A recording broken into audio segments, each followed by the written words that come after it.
Muito bem, pessoal, tá no ar mais uma edição do Swish TV Show, seu programa diário sobre a NBA aqui no YouTube. Quem fala com vocês é Luiz Fernando, né? É um grande prazer ter a sua audiência, sempre é um grande prazer ter a sua audiência.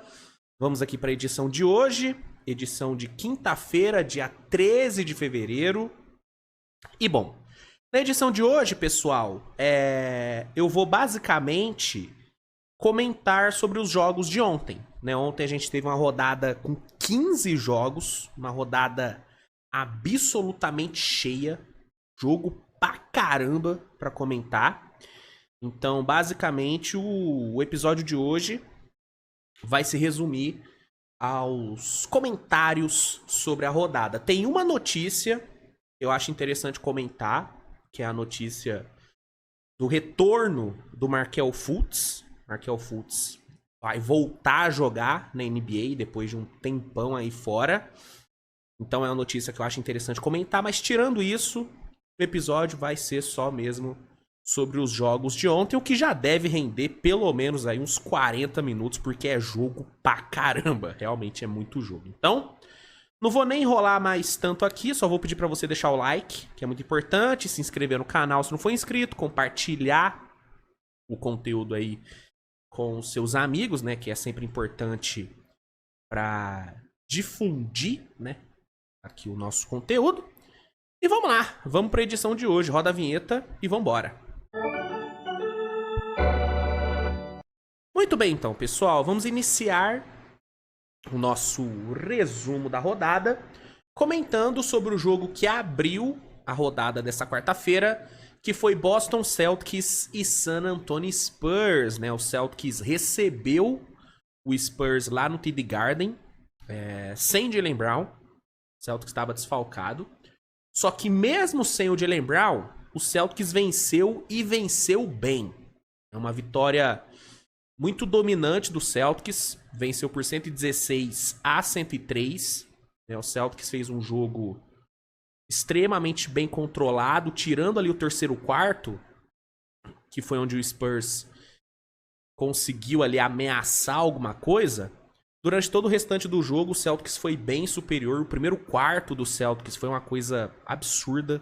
Meteu 37-19, né, com uma chuva ali de bolas de três. Deixa eu pegar aqui, ó. Foram 7 bolas de 3 convertidas. Jason Tatum metendo 14 pontos, 6 rebotes e 3 assistências nesse primeiro quarto. O Tatum que teve uma atuação maravilhosa de 32 pontos, 14 rebotes e 7 assistências. Mais uma excelente atuação do Tatum, que lidera o Boston Celtics em pontos, rebotes e assistências na temporada, né? Uma coisa realmente impressionante. Nos últimos 3 jogos, o Jason Tatum soma 105 pontos, cara. É realmente impressionante que o Tatum tá jogando. E é o que eu sempre falo, né, velho? A única coisa que não deixa o Jason Tatum estar mais forte na briga pelo MVP é o fato do Shai e do Jokic estarem jogando num nível surreal. Assim, se o Jokic ou o Shai estivessem jogando um pouquinho menos do que eles estão jogando, mano, o Tatum seria um dos grandes favoritos ao MVP, porque ele tá jogando demais. É a melhor temporada do Tatum na carreira dele, na minha opinião. Na minha opinião, nós estamos vendo o melhor de Jason Tatum nessa temporada. A questão é que o Shai e o Jokic estão num nível realmente muito acima. Na minha opinião, eles estão desgarrados dos outros. Hoje, pra mim, a disputa tá entre os dois. E eu colocaria o Giannis também. Mas eu ainda acho que Jokic e Shai estão monopolizando a corrida. Mas o Tatum tá jogando muito, cara. Em qualquer outro ano, o Tatum poderia sim estar no top 2 pra MVP. Ele realmente tá jogando muito bem, cara. E ontem dominou a equipe do Spurs, que, tirando o terceiro quarto, não conseguiu fazer mais nada, né? Uma partida bem discreta do Spurs. O próprio Wembanyama não teve uma grande apresentação. O melhor jogador do Spurs ontem foi o Darren Fox. O melhor. Tirando ele. O Stephen Castle também fez um jogo bom. O moleque veio bem do banco, mas No resto, assim, cara, atuação muito discreta. Chris Paul muito mal. E eu já falei, pra mim o Chris Paul tem que começar a vir do banco. Pra mim, ter Chris Paul, Vassell e De'Aaron Fox no quinteto titular, pra mim não faz sentido. Pra mim o Chris Paul tem que ser banco desse time. Com todo respeito ao Chris Paul, mas pra mim o time não funciona com esses três juntos, cara. O ataque fica travado, sabe? O Fox meio que não tem o que fazer quando o Chris Paul tá com a bola, e quando o Fox tá com a bola, o Chris Paul também não tem o que fazer. Os dois meio que batem cabeça. Então, eu acho que tem que mudar esse quinteto. E é isso. Basicamente é isso sobre esse jogo, né? Celtic chegou à sua 39ª vitória, San Antonio sua 29ª derrota. Depois tivemos a vitória tranquila do Orlando Magic contra o Charlotte Hornets. O Orlando venceu em casa por 102-86, vitória bem tranquilinha, jogo muito bem controlado pelo Magic, principalmente no segundo tempo, que foi onde o Magic dominou, né? Meteu 33-19 no terceiro quarto, domínio completo ali. Paulo Banchero, grande atuação de 24 pontos, 8 rebotes e 6 assistências. Paulinho jogando muito bem, 0 turnovers. Jogo bem limpo do Banchero. E vitória, né? Orlando voltando a vencer aí. 27ª vitória do Magic. 39ª derrota do nosso querido Hornets. Depois tivemos um bom jogo entre Pacers e Wizards. Um jogo bem disputado, prorrogação e tal. Né? Um duelo muito bom entre Obi Toppin e Jordan Poole.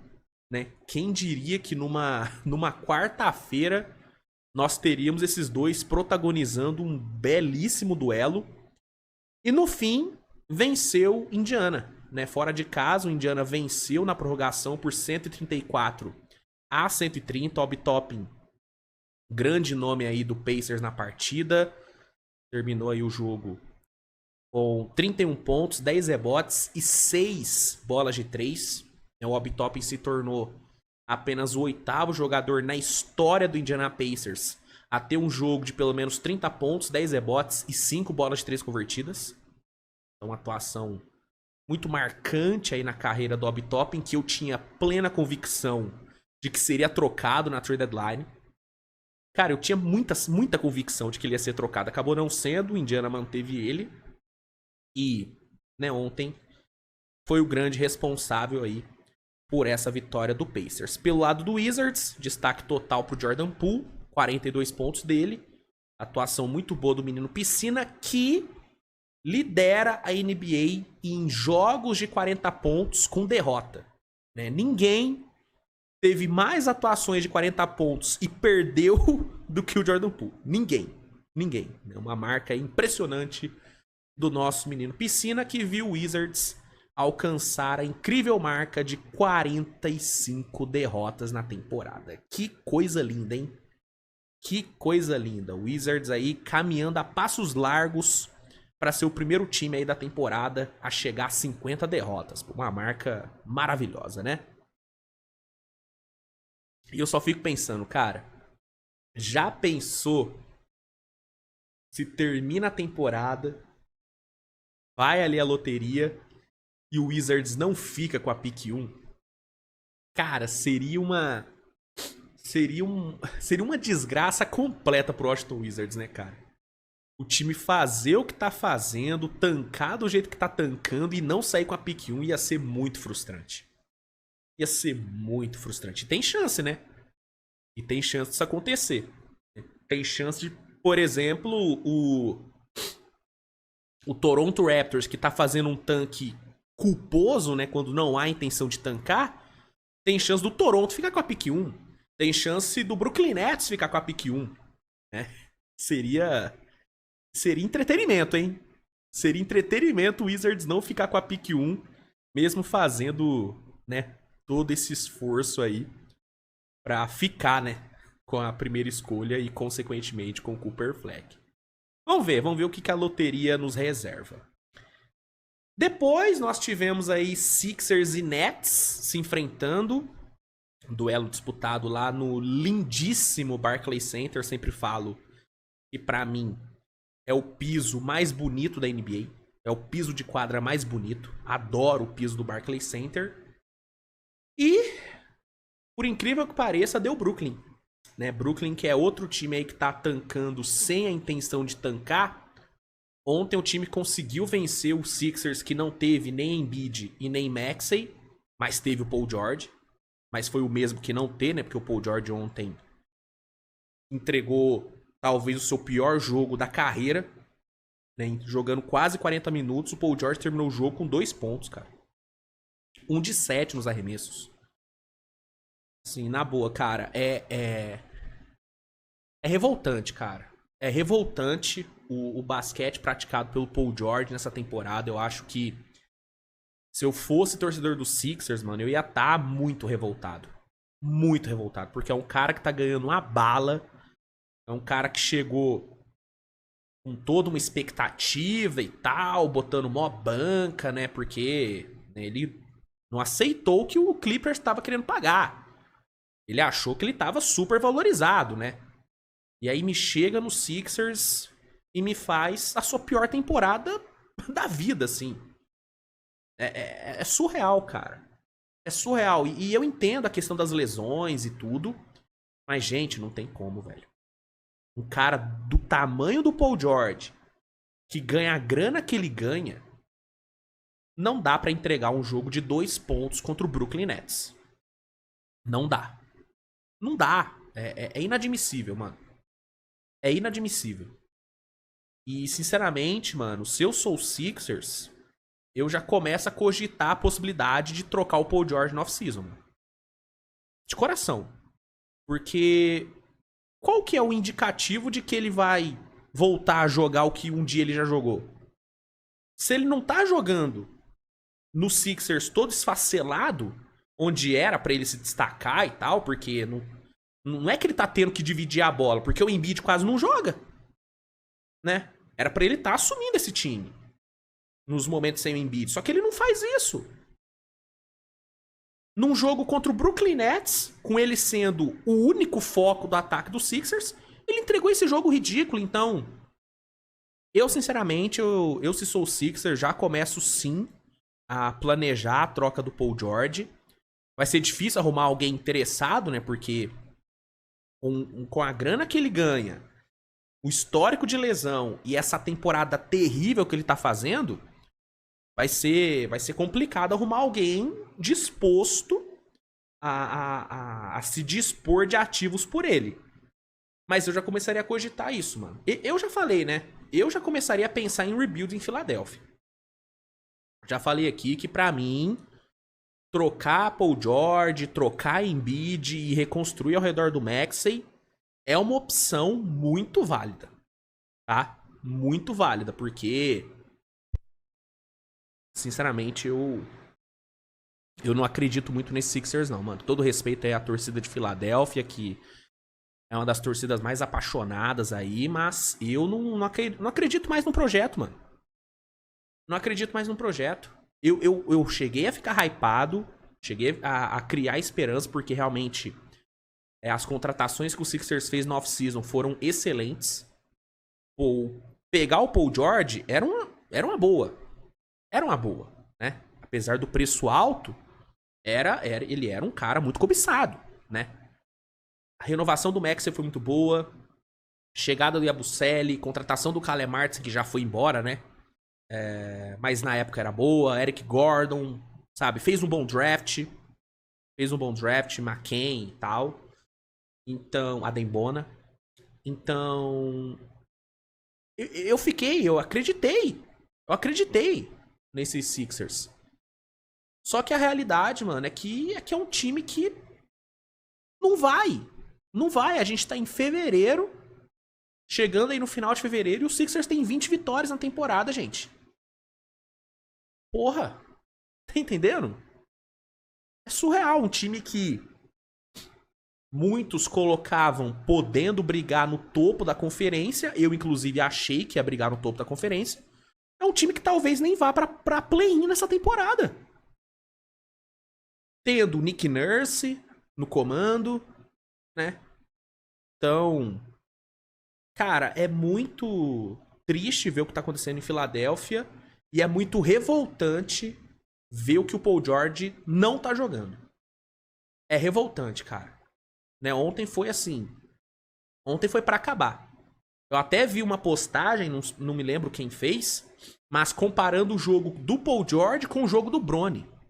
O Bronny ontem, jogando 7 minutos, produziu mais do que o Paul George produziu em 37. Sim, isso é bizarro, mano. Isso é bizarro. Nossa, mano, eu estaria muito puto se fosse torcedor dos Sixers. Mas muito puto. Enfim, não jogou nada. Os únicos que jogaram mesmo foram o Grimes e o Kelly Oubre, né? Que combinaram pra 60 pontos, carregaram ali o time. Mas, do outro lado, o Brooklyn foi muito melhor, assim. Coletivamente, o Brooklyn funcionou super bem. Cam Johnson, Claxton, D'Angelo, principalmente, foram muito bem. O banco ali do Brooklyn teve alguns destaques, né? O Trendle Watford, principalmente, jogou bem. Darren Sharp também fez um jogo interessante. E merecidamente saiu com a vitória. Venceu por 196, 20ª vitória. Cara, o Brooklyn Nets tem o mesmo número de vitórias que o Philadelphia. Cara, isso é inacreditável, mano. Isso é inacreditável. Surreal, mano. Realmente surreal. Enfim, vitória do Brooklyn, mais uma derrota aí pro Sixers e... Desesperador.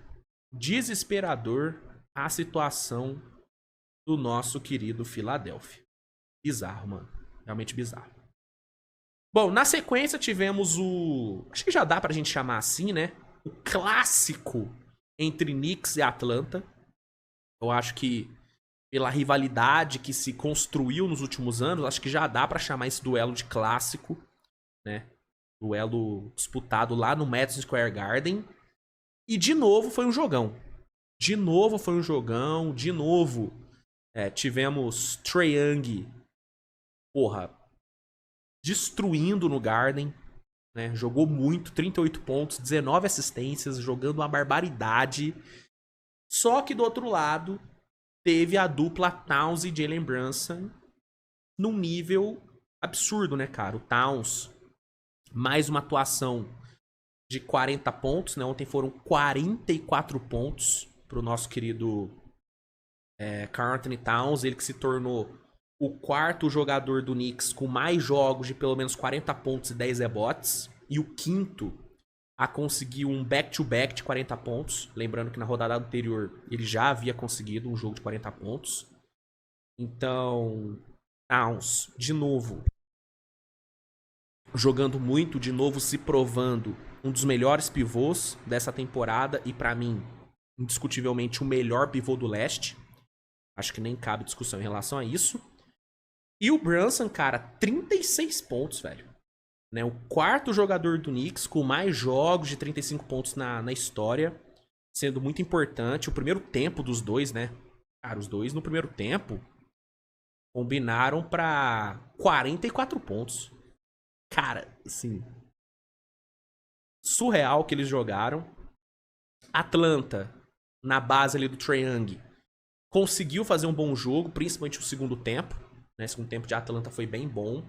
Ali no final, né, teve aquela sequência absurda de 6 pontos em 7 segundos, que levou o jogo para prorrogação.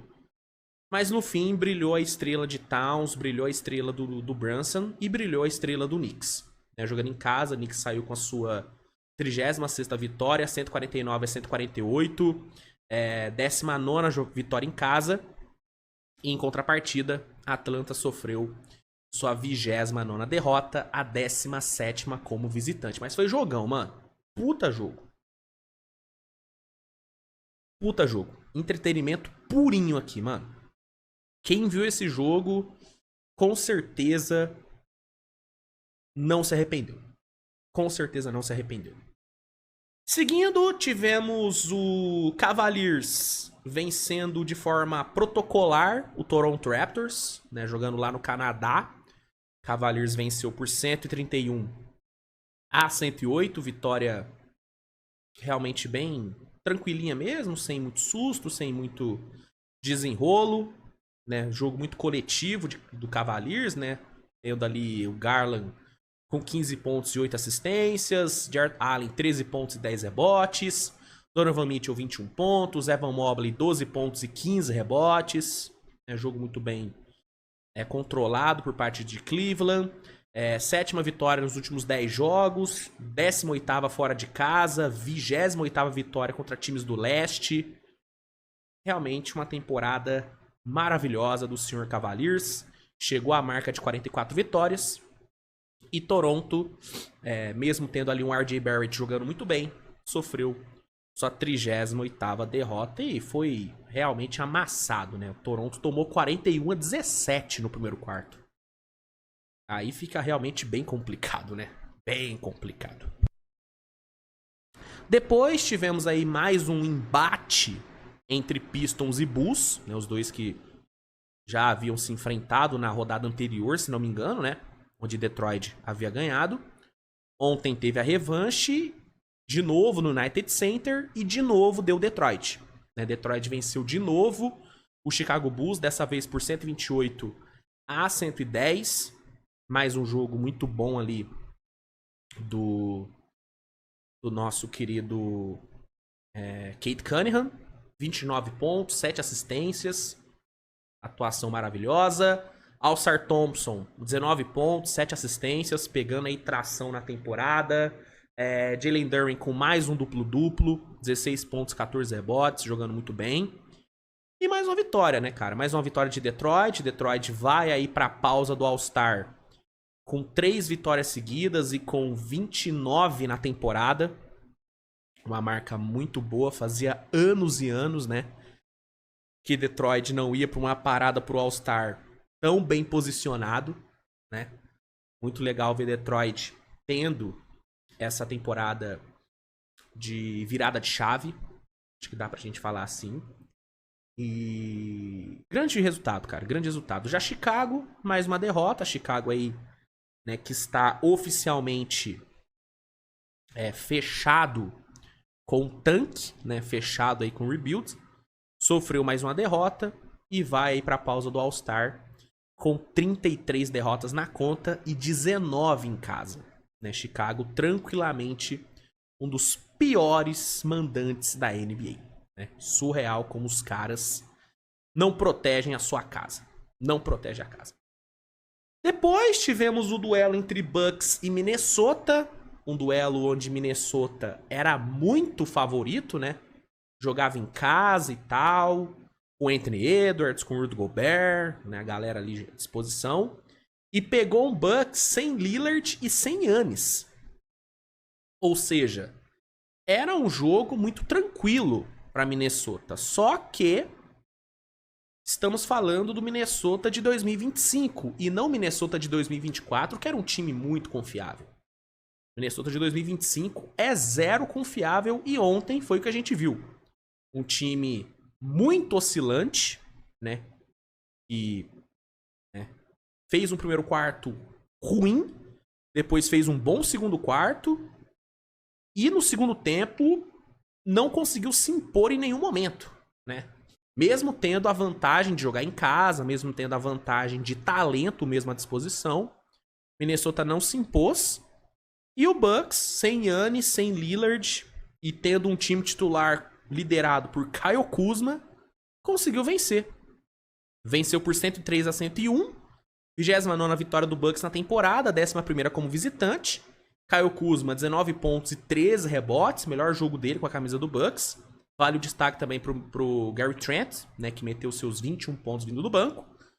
E o Minnesota, que teve ali o Gobert marcando seus 20 pontos, teve ali Naz Reid com 22, Anthony Edwards com 28, acabou sucumbindo, né? Teve um aproveitamento horroroso no perímetro, né? Chutou para 22%, chuva de turnover e o banco inexistente, e a derrota veio.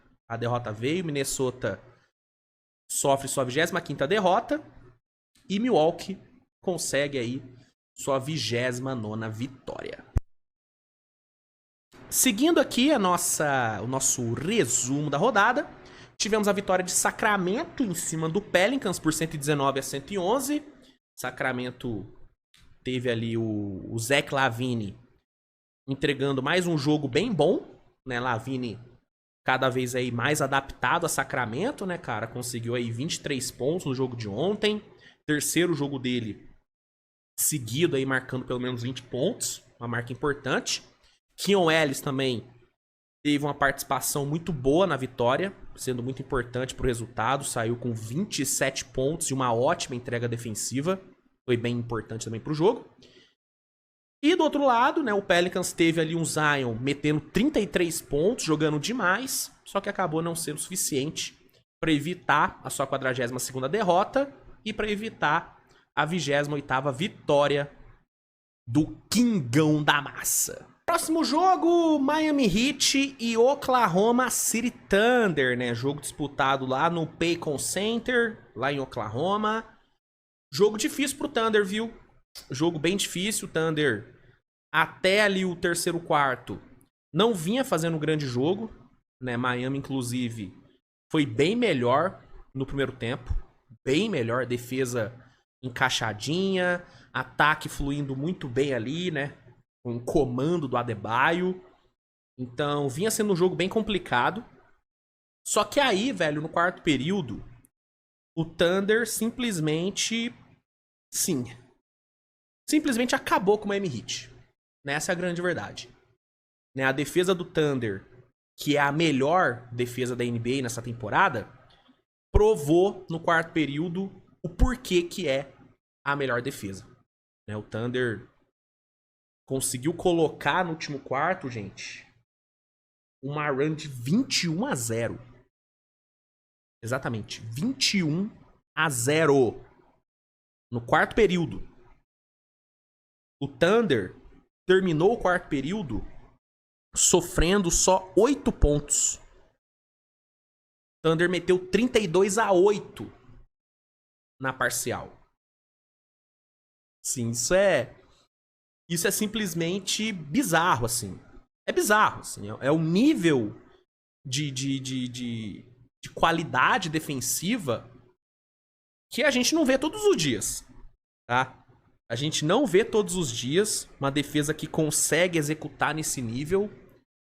E o Thunder conseguiu. E não é como se tivesse sido a primeira vez, né? O Thunder nessa temporada já venceu vários e vários jogos por conta da sua defesa. E ontem foi mais um desses. Foi mais um jogo onde a defesa ganhou o jogo. Uma vitória enorme, uma baita de uma virada. 115-101 foi o placar final. E, mano, assim... Essa defesa, ela é... Cara, ela é incrível, assim. Eu, como grande amante de times defensivos, mano, me dá um prazer enorme ver o meu time ter esse nível de entrega de defesa. Assim, eu realmente eu quero que você tente puxar aí na cabeça quantos times na NBA têm a capacidade de fazer o que o Thunder fez no último quarto de ontem. De meter uma run de 21-0. De limitar o adversário a 8 pontos no último quarto. Quantos times têm essa qualidade defensiva? É difícil citar. O Celtics, num dia bom, com todo mundo à disposição, o Celtics tem capacidade de fazer isso. O Magic, num dia bom, eu acho que consegue fazer isso. É uma defesa muito boa, a defesa do Magic. E, mano, talvez a defesa do Dallas, com todo mundo saudável. Mas todos esses times, pra mim, são piores defensivamente do que o Thunder. Pra mim, a defesa do Thunder é melhor do que a defesa de qualquer time da NBA. E isso é um dos grandes motivos pra eu sim colocar o Thunder como um candidato a título. Sabe? Eu realmente eu não consigo ver motivos pra não colocar o Thunder como favorito ao título. Ah, tem a questão da experiência, tem a questão... Ah, é um time que... Ah, né... Temporada passada não brilhou no playoff. Beleza, ok. Mas, gente, olha pro que o time tá fazendo nessa temporada. Na boa.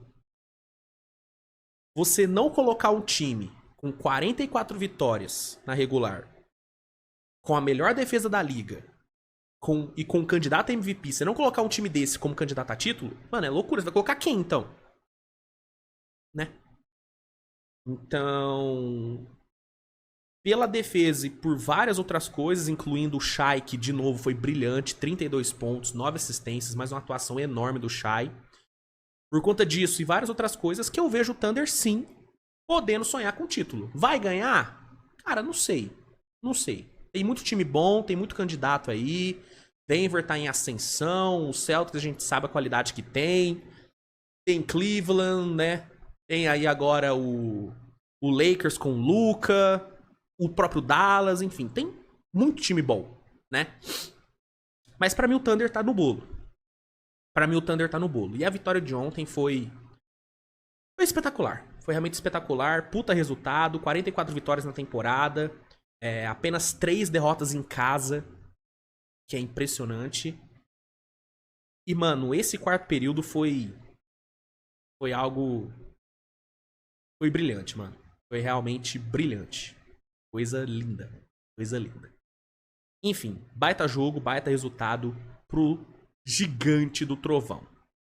Depois tivemos Houston vencendo o Phoenix Suns em casa por 119-111. Mais uma boa vitória do Houston aí. Conseguindo aí um resultado muito bom. Né? Segunda vitória seguida. Né? Houston com 19 vitórias e apenas 12 derrotas contra times do Oeste. Assumindo o quarto lugar da conferência aí com suas 34 vitórias. Ontem, uma atuação, mais uma, né? Bela atuação do Aman Thompson. Triple-double de 18 pontos, 10 rebotes e 11 assistências. Ele que nesse mês de fevereiro tem entregado um basquete absurdo. Né? Ele tá com média de 14,6 pontos, 8,1 rebotes e 7,4 assistências nesse mês de fevereiro. É realmente bizarro o que o Aman tá jogando. E ontem, juntamente ali do Tari Eason, né, que teve um jogo muito bom, foi um dos grandes nomes aí dessa belíssima vitória de Houston. Pelo Suns, destaque pro Duran, né? De novo carregou o time, meteu 37 pontos, mas novamente faltou ajuda. Né? Ty Jones, uma atuação fraquíssima. Booker e Bill não jogaram. Então, complicada a situação do Phoenix. São 28 derrotas, 17 como visitante. Não tá fácil a vida do Phoenix Suns. Não tá fácil. Depois tivemos a vitória mais uma vitória, né? Do embalado Denver Nuggets. Né, Denver ontem fez mais uma vítima, venceu o Portland por 132-121. Atuação monstruosa do Jamal Murray. Simplesmente 55 pontos pro Jamal Murray. Career high dele. Maior marca da carreira. Um aproveitamento de 55% nos arremessos. Assim, um jogo inacreditável do Jamal Murray. E aí, velho, tendo o Murray jogando nesse nível e tendo o Jokic fazendo coisas que só ele faz, né?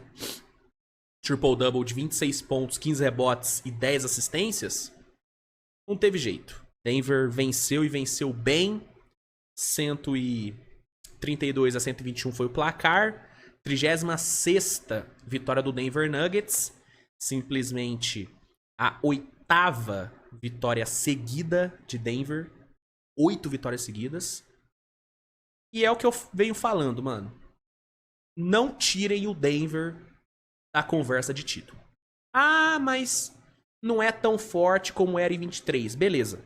Mas ainda é o Denver Nuggets. Ainda é Jamal Murray. Ainda é Nikola Jokic. Tirar um time desse da conversa de título, pra mim, é loucura. Pra mim é insanidade. Não tem como tirar esse time da conversa de título. Tem como. E os caras vão ganhando terreno. Estão subindo na classificação, acumulando vitórias, ganhando confiança. E aí, meu amigão, pegar um time desse quente no playoff é algo que eu não gostaria.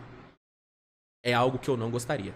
Se termina regular e eu vejo que o Thunder vai pegar o Denver no playoff, né? Primeira rodada, Denver e Thunder. Puta merda, fudeu. Fudeu, não vai acontecer na primeira rodada, né? Porque, obviamente, o Denver vai se classificar numa posição melhor. Mas segunda rodada, Thunder e Denver, nossa, eu tô com o cu na mão. Eu tô com o cu na mão. E qualquer time do Oeste, se pegar o Denver no playoff, tem que estar com o cu na mão. Principalmente o nosso querido Lakers, né? Que é simplesmente a criptonita do Lakers é o Denver Nuggets, né? É o Nikola Jokic, ainda mais com o Jackson Hayes, né? Sendo o pivô do outro lado. Então, mano, não duvidem, não subestimem esse Denver Nuggets. Não dá pra subestimar. Não dá pra subestimar. Mais uma vitória, sequência absurda e Jamal Murray, cara, finalmente ele voltou à sua boa forma. Jamal Murray voltou. O vintage Murray, o Murray do Velho Testamento tá de volta. E essa versão do Jamal Murray, me arranca suspiros. Me arranca suspiros. Eu amo o Jamal Murray, vocês sabem, né? Sou um dos maiores defensores de Jamal Murray aqui no YouTube. Amo esse cara, tem jeito. Pelo Blazers, só pra não deixar passar batido, vale o destaque pro ótimo jogo do Donovan Clingan. O novato terminou o jogo com 17 pontos, 20 rebotes e 3 tocos. Uma statline fantástica. Ele se tornou o primeiro calouro a conseguir 20 rebotes num jogo contra o Nikola Jokic. Nenhum calouro, né, na era Jokic conseguiu isso contra ele. Então, um número muito importante. E, cara, flertando com 20-20, mano. Baita jogo. Donovan Clingan fazendo uma temporada bem interessante, viu? Mas bem interessante mesmo. Indo aqui pros últimos jogos, rapaziada. Tivemos o Lakers perdendo pro Utah Jazz. Na revanche aí, né? O Jazz venceu o Lakers em Salt Lake City por 131-119. Foi uma atuação muito dominante do Jazz. Muito dominante. A grande verdade é que durante o jogo inteiro o Jazz foi melhor. O Lakers teve ali alguns momentos com o Luka, com o LeBron, com o Hashimura. Mas no geral, velho, o Jazz foi muito superior. O Jazz simplesmente jantou o garrafão do Lakers com farofa. Teve mais de 90% de aproveitamento na área restrita. O Lakers simplesmente não teve proteção de aro ontem. Não teve. O Jackson Hayes saiu com 7 minutos por conta de uma pancada na cabeça. E aí teve que entrar o Alex Len, que passa longe de ser um bom protetor de aro. Mas longe mesmo. É um cara muito fraco. E aí, velho, sem um pivô decente e ainda sem Finney Smith, sem Gabe Vincent, pô, mano, não teve como. A defesa do Lakers não existiu ontem. O Jazz fez o que quis, né? Lauri Markkanen, Jordan Clarkson, os caras deitaram o bigode. A Zaya Collier também fez um jogo muito bom. E a vitória veio. 13ª vitória do Jazz, 20ª derrota do Lakers. Lakers teve aí a sua sequência de 6 vitórias seguidas sendo quebrada. E o segundo capítulo aí de Luka no Lakers não teve um desfecho tão bom como foi o primeiro, né? Derrota. O Luka até que fez um jogo bom, tá? Não acho que o Luka fez um jogo ruim. O próprio LeBron também não acho que fez um jogo ruim. Mas ontem a falta de defesa acabou pesando bastante. Né? Acabou pesando bastante. E esse que deve ser o grande calcanhar de Aquiles do Lakers pra essa final de temporada, né? Pra essa reta final de temporada. A defesa de garrafão vai ser o grande ponto a ser explorado pelos adversários. É isso. Eu já falei, eu acho que o Lakers, com o Luka agora, vai ter que ser um time de trocação. Vai ter que ser um time que vai ter que aprender a sofrer na defesa e compensar no ataque. Né? É sustentável pensando em playoff? Eu acho que não. Por isso que hoje eu não coloco o Lakers como um dos 3, 4 favoritos ao título. Eu vejo outros times estando bem mais posicionados do que o Lakers. Não descarto totalmente, porque é LeBron e Luka no mesmo time, então não dá pra descartar. Mas se eu for fazer a lista dos 5 favoritos ao título, eu não coloco o Lakers. Porque é um time que tende a ser muito desequilibrado. Muito desequilibrado. E isso no playoff é complicado. Então, esse vai ser o grande X aí da questão pro J.J. Redick.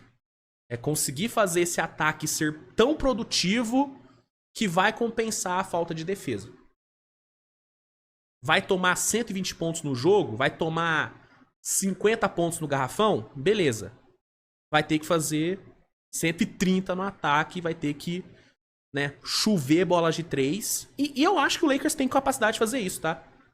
Com o elenco que o Lakers tem, e com o Luke e LeBron pegando ali um bom entrosamento que nesse jogo aí já deu pra ver que tá bem melhor já do que no primeiro, eu acho que o Lakers pode ser um time, pode ser um ótimo franco atirador, né? As bolas de 3 tá tendo aí um aumento, né? Como eu já falei que teria, né? Não gosto de ficar me gabando, mas eu avisei que o Lakers seria um time melhor no perímetro com a chegada do Luka. E de fato tá sendo, é só você pegar os números de bolas de 3 geradas nos últimos 2 jogos. Então, eu acho que o Lakers pode virar um puta de um franco atirador. E aí, tendo ali um Finney-Smith, um Gabe, um Vanderbilt ali entregando uma boa defesa de perímetro, eu acho que dá pro Lakers competir, mas é aquilo, vai pegar um time mais equilibrado, por exemplo, vai pegar um Thunder da vida, vai pegar é que o Denver é meio desequilibrado também, né? A defesa do Denver é bem abaixo. Mas, sei lá, vai pegar um Houston, times mais equilibrados, o próprio Dallas, por que não? Eu acho que o Lakers pode sofrer. Memphis, eu acho que o Lakers pode sofrer por conta dessa questão de equilíbrio. Mas enfim, isso é uma questão aí pro restante da temporada. Vamos ver o que o JJ vai fazer. Mas ontem ficou muito claro que a defesa de garrafão vai ser uma questão. Vai ser realmente uma questão muito complexa em Los Angeles. Ainda mais tendo o Reyes, Len e Coloco como seus pivôs, né? Aí fica bem complicado. Bem complicado mesmo. Por isso que eu acho que um Dwight Howard poderia ter caído bem nesse time. Dwight Howard, um Bruno Caboclo. Por que não foi atrás do Caboclão? Entre Bruno Caboclo e Jackson Reyes, com todo respeito, eu sou mais Bruno Caboclo. Dos dois lados da quadra, tá? Nos dois lados da quadra. Eu acho que o Caboclo teria tido um encaixe maravilhoso nesse Lakers. Maravilhoso. Não é o pivô mais alto do mundo, mas eu acho que ele é um cara que tem o atleticismo suficiente pra servir de opção pra Luke e LeBron em lobs. O que o Reyes faz no ataque, o Caboclo faz. Com o acréscimo de que o Caboclo é muito mais técnico, muito mais rápido, tem bola de 3, né? Então, né? Tem esses prós. E eu acho que defensivamente o Caboclo é, muito melhor do que os 3 juntos. Você pega, coloca o Reyes e Len, na defesa, não dá um Bruno Caboclo, na minha opinião. Então, eu acho que faltou um pouco mais de criatividade pro Pelinka nessa busca por um pivô. Dava pra ter ido atrás de um caboclinho ali. Dava pra ter ido atrás. Eu não sei se pela regra, né? Aí é desconhecimento meu. Aí vocês me corrigem aí. Não sei se o Lakers poderia ter ido atrás de alguém de fora, ou se só poderia explorar mesmo o mercado de buyout. Aí é total desconhecimento meu, peço desculpas. Mas se havia essa possibilidade, eu teria ido atrás do Caboclo. Eu teria ido atrás. Mas enfim, não foi, pegou Alex Len e ontem, né, foi sapecado pelo Utah Jazz. Complicado demais. Mas também nada de fim de mundo também, né, gente? Pelo amor de Deus. Perdeu, mas normal, acontece. É do jogo. Depois tivemos um jogaço entre Dallas e Warriors. Esse aqui foi jogão, hein? Nossa, mano, baita jogo. Jogo lá em Dallas, né? Lá no Texas, Dallas todo esfacelado por lesões, né, cara? Sem PJ, sem Davis, sem Gafford, sem Lively, sem Caleb, cara, sem Dante Exum também. Mano, Dallas todo esfacelado. E o Warriors, mano, em grande fase, né, cara? O Warriors numa crescente, vindo de boas vitórias ali com o Jimmy Butler, tendo todo mundo à disposição, Stephen Curry on fire. Então era um jogo difícil pra Dallas. Eu mesmo enxergava o Warriors como favorito nesse jogo, né? Só que aí, quando a bola subiu, velho, o Dallas mostrou uma entrega defensiva fantástica, né? Um engajamento defensivo impressionante durante todo o jogo. Max Christie defendendo demais. Cara, esse moleque caiu como uma luva nesse Dallas, hein? Eu sei que vão falar, obviamente, do Anthony Davis, que foi o grande retorno que o Dallas teve nessa troca bizarra que fez. Mas o Max Christie, mano, que encaixe, hein, mano? Que encaixe, que disposição do moleque, jogando muito bem. E ontem, defensivamente, muito engajado. O resto do time também muito bem na defesa. O próprio Klay Thompson, o Najee Marshall, enfim. Todo mundo engajado. E ofensivamente, o Dallas teve um Kyrie Irving entregando um dos seus grandes jogos dos últimos anos. O Kyrie Irving ontem terminou a partida, rapaziada, com 42 pontos, gente. 42. Foi simplesmente a quarta maior pontuação da história do Dallas Mavericks. Foi o terceiro jogo de 40 pontos do Kyrie nessa temporada. Jogou pra caralho o Kyrie. Matando bola importante, quarto período dele gigantesco. E no fim ainda conseguiu uma baita jogada defensiva, que sim, poderia ter sido interpretada como uma falta defensiva dele, ali no Butler. Mas a arbitragem marcou falta ofensiva do Butler, ou seja, foi uma falta cavada pelo Kyrie, que foi muito importante ali pro resultado. Então, além dele ter impactado muito no ataque, ele ainda conseguiu essas plays defensivas. Então, foi um baita jogo do Kyrie, um baita jogo do Dallas. E merecidamente o Dallas saiu com a vitória. Golden State teve bons momentos durante o jogo? Teve. Teve bons momentos. O próprio Butler teve mais uma atuação muito boa. 21 pontos, 9 rebotes, 7 assistências. Muito produtivo ali por dentro. Bem na defesa também. O Curry, apesar, né, do aproveitamento não ter sido ideal, na minha opinião, fez um bom jogo. O Draymond Green fez um bom jogo. Então, o Golden State teve bons momentos, né? Teve algumas runs ali no fim do segundo quarto, no próprio quarto período, que colocaram o Dallas contra a parede. Mas, no todo, o Dallas foi melhor do que o Warriors. E, pra mim, merecidamente, o Dallas venceu. Pra mim, o Dallas jogou melhor. Jogou melhor, ganhou. 111-107, 29ª vitória do Dallas na temporada, 27ª derrota do Golden State. E grande resultado, cara, um resultado importante pra dar moral, né, mano? Porque em meio a todo esse caos em Dallas, em meio a todas essas lesões, em meio a todas essas desconfianças, vencer um jogo desse contra um grande adversário que vive um bom momento, pô, dá moral, né? Dá moral, dá confiança, então resultado muito bom aí pro nosso querido Dallas Mavericks. E pra encerrar, né, aqui o nosso resuminho da rodada, tivemos o Clippers vencendo o Memphis em casa por 128-114, né, boa vitória do Clippers aí, que conseguiu fazer um segundo tempo, fez um segundo quarto e um terceiro quarto muito bons, né, foi bem superior, conseguiu construir a sua vitória nesses dois quartos. O Kawhi, uma atuação muito boa, um dos melhores jogos dele, né? Desde a volta de lesão, 25 pontos pro Kawhi. Jogando muito bem, muito produtivo, muito eficiente, né? 47% de eficiência. E vitória merecida, cara. Boa vitória do Clipão. Clippers chegando a 30 vitórias na temporada. E o Memphis, apesar do bom jogo do Desmond Bane e do... O jogo em si do Memphis não foi ruim, mas o Clippers foi melhor. Memphis sofreu sua 18ª derrota. Tá bom? Então, sobre os jogos de ontem, rapaziada, era isso. Vamos agora rapidinho comentar sobre Markelle Fultz, né? Como eu disse, Markelle Fultz está de volta à NBA. Depois aí dele ter sido dispensado pelo Orlando Magic. Ele estava fora, estava sem time. Mas finalmente Markelle Fultz terá um time para jogar.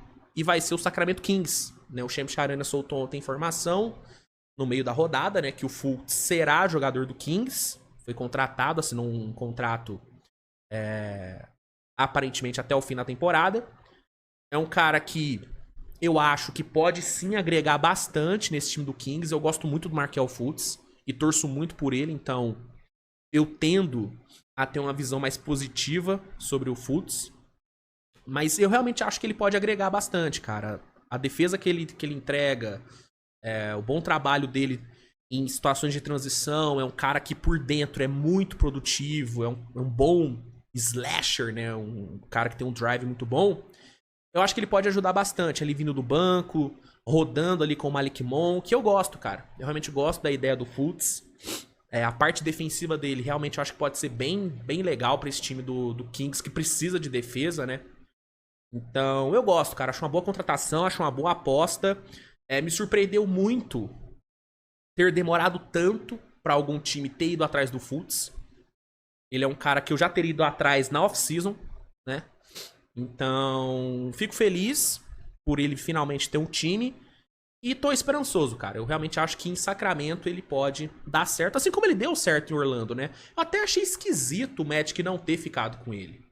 Porque não é como se ele tivesse jogado mal. Eu entendo a overdose de armadores que o Magic tem. Acho que isso pode ter pesado na decisão. Mas é um cara que jogou bem, velho. Então eu teria mantido ele se fosse Orlando. Mas enfim, não quis manter.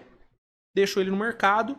E o Kings aí aproveitou, pegou o menino Fultz e tomara que em Sacramento ele consiga jogar bem. Torço muito por ele, cara. Torço muito por ele. Enfim.